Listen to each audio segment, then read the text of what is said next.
Merci à Païka Léon, merci à tous ceux qui avancent et puis qui cheminent avec l'histoire pour ce qu'elle est.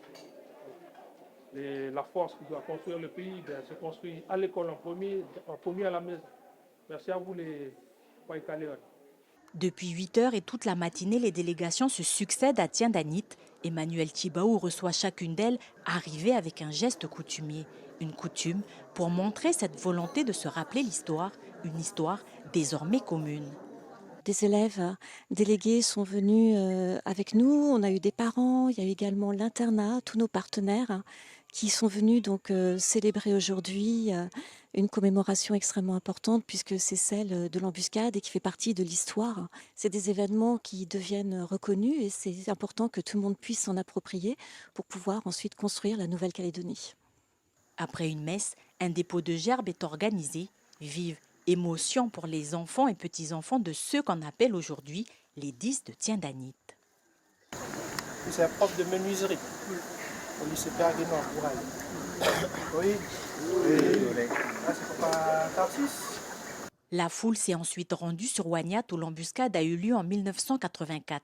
Exposition, prise de parole, plusieurs membres des familles de victimes ont ainsi remonté l'histoire qui a conduit à cette tragédie. Pour Emmanuel Tibaou, fils du leader indépendantiste, aujourd'hui député et président de l'Union calédonienne, transmettre l'histoire est une nécessité. L'histoire qui s'est passée ici en 84, ce n'est pas l'histoire de Tiendanit ni celle de Yengen, ni celle d'une partie de la famille Tibaou, c'est l'histoire de notre pays. Et dans les paroles qu'on a pu échanger tout au long de cette matinée, beaucoup viennent aujourd'hui, que ce soit les scolaires ou la communauté éducative, parce qu'ils se rendent compte aussi que certainement dans les manuels, on n'apprend pas assez. C'est ce qui s'est passé dans les années 80, en particulier la séquence des événements.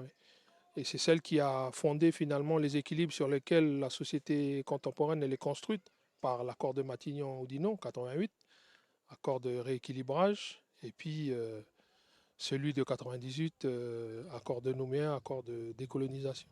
Donc fierté et puis aussi responsabilité quant à la transmission de l'histoire.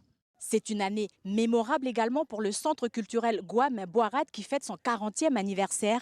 Un espace imaginé et impulsé par Jean-Marie Tibaou dans l'optique de montrer la culture kanak. Aujourd'hui et demain, le public est invité à célébrer ses 40 années d'existence, traversant parfois de fortes turbulences. Pour l'occasion, 2 jours de festivités ont été organisés. Chants, danses, musique résonneront ici demain soir jusqu'à minuit.